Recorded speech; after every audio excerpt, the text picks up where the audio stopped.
pernah merasa memiliki karena semua hanya titipan. Itu Pak saya juga tahu Pak. Bohong, tadi aja saya tanya nggak bisa. Games itu menunjukkan perilaku kita sesungguhnya. Makanya kalau ada training SDM, sering dengan game, sering dengan outbound, kelihatan. Kita naik gunung nih rame-rame berlima nih, sampai atas kelihatan siapa yang pemalas, siapa yang egois, siapa yang mau menang sendiri, siapa yang sok tahu. Dalam sini aja, dalam sini sampai sini. Sok tahu sih tuh. Yang ini capek berhenti bentar buka bekal makan, yang balik punya dia makan sendiri. Egois kelihatan. Siapa yang ngomong? Ya. Dan tadi saya memberikan game supaya keluar dari bawah sadar Anda. Kelihatan. Ternyata keyakinan kita masih basa-basi. Ya, oke, next pertanyaan selanjutnya. Kita sampai terakhir nanya aja kok, nggak ada materi, yang ada ditanya aja. Ini selanjutnya ya Mas ya. Oke. Terus gimana caranya mulai bisnis? Udah tahu pengen bisnisnya kenapa? Oke. Terus pertanyaan yang pertama tadi, mengapa Anda ingin berbisnis? Udah tahu kenapa belum bisnis dan bagaimana melakukan terapinya supaya Anda bisa bisnis. Terus mulai bisnisnya gimana Pak? Gimana? Terjun terus. Terjun aja. Ini korban motivator nih Mas. Tapi bukan kayak Bang Asmi. Saya tahu Bang Asmi, karena Bang Asmi juga korban motivator. Makanya jadi motivator. Saya juga korban motivator, makanya jadi motivator juga. Supaya benar gitu letak motivasinya benar. Gimana caranya mulai bisnis? Gimana caranya? Catat nih rumusnya. Tadi Bang Asmi punya rumus 1, 2, 4. Rumus saya lebih canggih dari Bang Asmi. Keren. Mau kalah ini. 1 dulu, 1 dulu, jangan gabung. Ini rumusnya kalau Anda mau mulai bisnis. 3 C. Aduh. 3 G.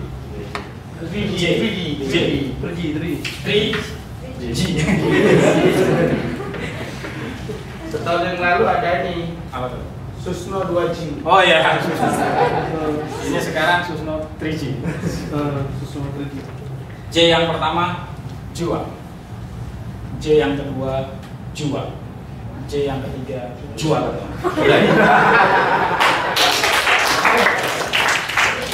Bisnis tuh nggak usah pakai repot, ya. Tapi jangan terjun bebas kayak Pak ini.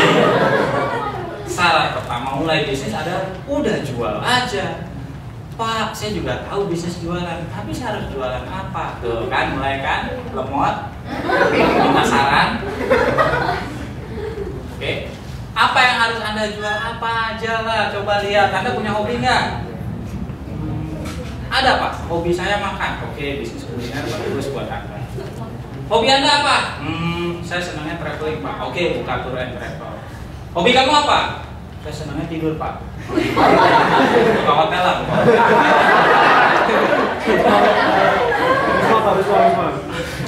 Kamu hobinya apa? Nggak tahu Pak. Saya sampai hari ini Pak, setua ini Pak, anak saya 5, saya juga nggak tahu hobi saya apa. Yang saya maksud tuh hobi itu definisinya apa Pak? Gitu. Hobi nggak punya. Oke, kalau Anda nggak punya hobi, Anda punya keterampilan nggak? Ada. Keterampilan apa? Menjahit. Oke, bisnis apa kalau keterampilan menjahit? Macam-macam yang berhubungan dengan bongkar pasang mesin mobil orang Pak. Jadi Anda bisa buka bengkel, enggak Pak, saya bongkar terus orang aja. Saya cuma bisa bongkar, benerannya nggak bisa. Cari apa keterampilan Anda? Oke, dari keterampilan itu bikin bisnis. Pak, saya nggak punya hobi dan juga kayaknya nggak ada keterampilan karena saya bukan dari SMK Pak. Oke, punya nggak pengalaman? Apa ya? Pengalaman saya dibohongin orang mulu. Jadi bisnisnya apa kalau pengalaman dibohongin orang? Hah? Jadi calo. Kalau pengalaman dibohongin orang mulu, bisnisnya itu jadi pengacara. Supaya Anda membantu orang-orang yang dibohongin dulu. Ya itu kan pengalaman pribadi kan. Masih mending Anda dibohongin daripada Anda yang ngebohongin orang. Benar kan? Ada orang bilang gini, Pak, saya nggak punya hobi Pak. Pak, saya nggak punya keterampilan. Pengalaman juga saya nggak punya. Naif, bener nih orang kayak begini ya. Anggaplah ada orang kayak begitu, nggak punya hobi, nggak punya keterampilan, nggak punya pengalaman. Saya cuma bilang, cari, ada nggak hobi orang lain yang bisa kamu bisnisin? Teman saya tuh Pak rajin banget ngumpulin perangko. Terus dia ngapain? Cuma koleksi aja. Anda yang jualin koleksinya dia. Teman saya tuh Pak jago bener nyervis handphone. Oke, terus dia ngapain? Ya buat servis handphone sendiri. Kamu jualan di kampus. Handphone rusak di sana 100.000 sama gue gocap. Mau nggak? Oh iya, gue ambil, antar jemput. Ngomong, lu daripada begitu jual, mau nggak 25.000? Mau, kasih 25.000. Jualin keterampilan, jualin pengalaman, ya. Mulai bisnis 3J. Jualan apa? Jualan yang itu tadi. Pak saya nggak ada juga, ya udah apa aja dah, nggak jual kan? Ya, kelihatan di depan ada barang jual aja. Ya, oke. Sekarang gimana cara mulai bisnis? Terus udah Pak saya mau jualan, tapi saya mau milih jualan apa ya? Tadi kan sudah hobi, keterampilan, pengalaman. Ternyata dari hobi, saya hobi masak, oke? Bisa bisnis kuliner. Saya punya keterampilan menjahit, bisa buka baju, bikin baju atau bikin jilbab dan sebagainya di butik. Oke, saya punya pengalaman sih Pak. Pengalaman saya dulu kerja di perusahaan debt collector. Oke, oh berarti kamu bisa dong punya usaha bagian lagi utang gitu ya. Oke, ada 3 jenis bisnis. Saya sekarang bingung Pak memilihnya di antara 3 itu. Gimana caranya Anda memilih di antara 3 itu? Gimana cara Anda memilihnya di antara 3 pilihan itu?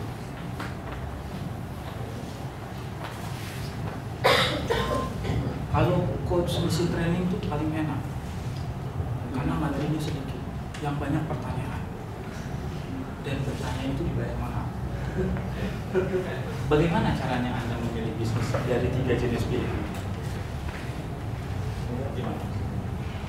Dari 3 itu, saya paling hitung kancing Pak, masukin bungkus kocok, saya yang keluar. Bukan. Anda cara milihnya gimana dari yang 3?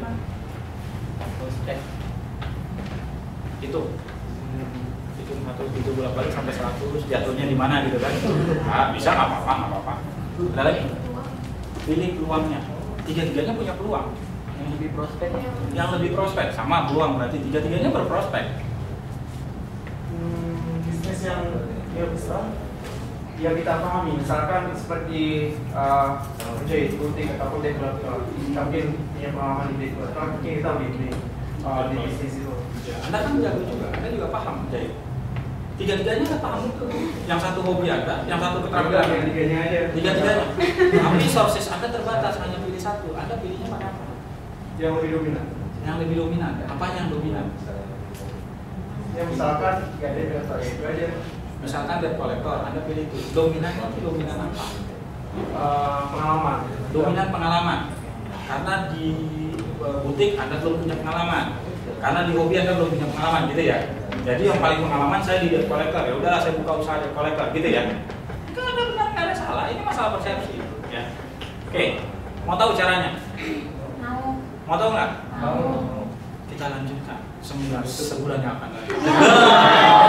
Kayak film mahal aja bersambung. Ya, ada 7 cara. Cara yang pertama, pastikan dari yang hadir di depan Anda, opsi-opsi itu, pilihan-pilihan bisnis itu yang potensi pasarnya besar. Jualah barang, jualah jasa yang banyak orang butuh. Jualan ayam lepas, banyak nggak yang suka makan? Banyak. Yang suka makan ayam banyak nggak? Banyak. Besar nggak potensinya? Jualan pulsa, banyak nggak? Banyak. Yang butuh pulsa. Banyak. Jualan buka usaha bengkel motor, banyak nggak yang butuh motor? Butuh servis motor. Potensi pasarnya besar nggak? Dari 3 pilihan itu, pilih mana yang paling besar potensi pasar. Yang paling besar potensi pasarnya, maka dia dapat nilai yang paling tinggi. Karena ini dikerjakannya nanti menggunakan, kami punya nama matrix BOOM, Business Opportunity Matrix. Bagaimana menghitung matriksnya? Akhirnya keluar angkanya 1, 2, 3. Si A poinnya sekian, si B poinnya sekian, si C poinnya sekian. Maka tinggal berhadapan sama Allah. Ya Allah, secara hitungan matematik, secara hitungan manusiawi, aku lebih condong memilih. Aku tidak tahu apakah ini yang lebih baik menurut engkau. Tolong berikan tanda-tandanya. Kalau baik, mudahkan, berikan aku kebaikan. Kalau tidak baik, gantikan dengan yang jauh lebih baik lagi.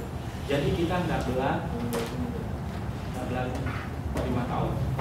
Dari awal sudah melibatin Allah, tapi hitung-hitung dulu libatkan Allah. Potensi pasarnya besar. Yang kedua,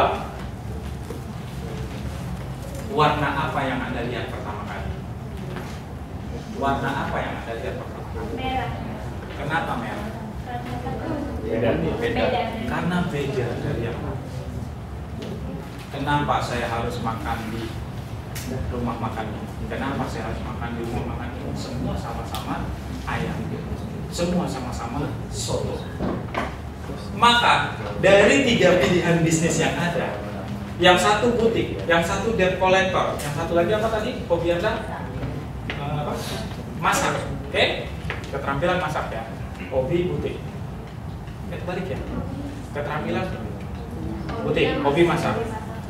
Oke, Anda mau buka kuliner apa? Kuliner soto. Maka tanya pada diri Anda, kalau saya buka soto apa? Soto ayam.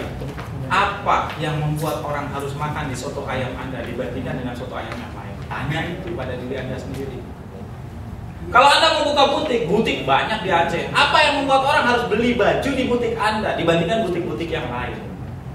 Kalau Anda harus buka perusahaan jasa debt collector, kenapa perusahaan harus pakai jasa Anda dibanding jasa debt collector yang lain? Tentukan satu saja keunikan dari bisnis Anda.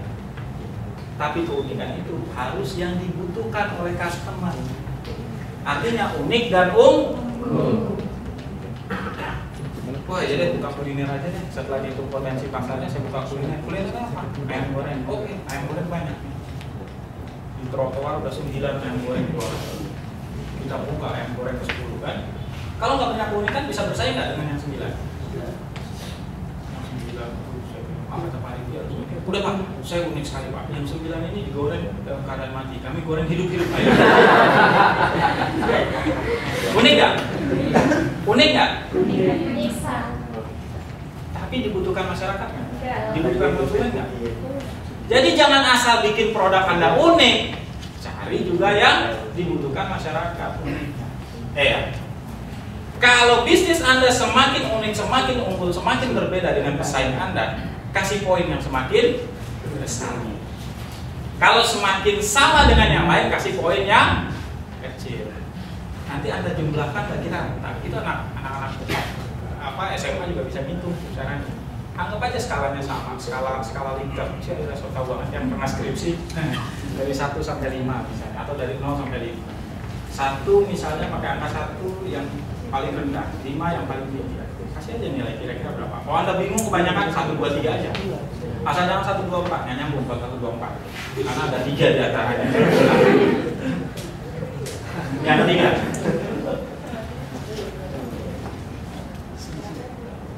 ketika Anda harus memilih di antara bisnis ini, hitung dulu, kalau ini modal sekian, gue dapat untung berapa. Kalau ini modal sekian, gue dapat untung berapa. Kalau ini modal sekian, gue dapat untung berapa. Yang paling besar untungnya, nilainya paling tinggi. Yang paling kecil untungnya, nilainya kecil. Pak, tadi katanya kalau bisnis jangan nyari duit, gitu. Sekarang suruh ngomongin keuntungan. Saya minta Anda bukan tidak nyari duit. Saya minta Anda jangan hanya mencari. Kalau Anda hanya mencari uang, bisa dipastikan berhenti bisnis Anda ketika jalan setahun nggak ada untungnya. Benar nggak? Saya bisnis seperti ini nih, ngomong, training, coaching dan sebagainya sudah sejak lama. Jatuh bangkrutnya sudah luar biasa di bisnis seperti ini. Tapi saya terus konsisten. Kenapa? Saya hobi di sini, saya suka. Anda panggil saya ke Aceh nggak dibayar nggak masalah. Cuma yang penting gue dibeli tiket pesawat, dikasih hotel, pulang diamplopin, rekening gitu ya. Nggak dibayar nggak apa-apa. Sama aja, beda. Karena Anda ngasih, saya nggak minta bayaran. Gitu ya. Kalau Anda melakukan sesuatu dengan sepenuh hati karena hobi, karena kesukaan, nggak dibayar pun Anda kerjakan. Betul nggak? Saya diundang ke mana? Teman saya bilang, Pak, ke Sorong, siap. Gitu. Pokoknya asal saya jadi jajarin sama orang sana aja gitu kan. Pasti saya paling ganteng.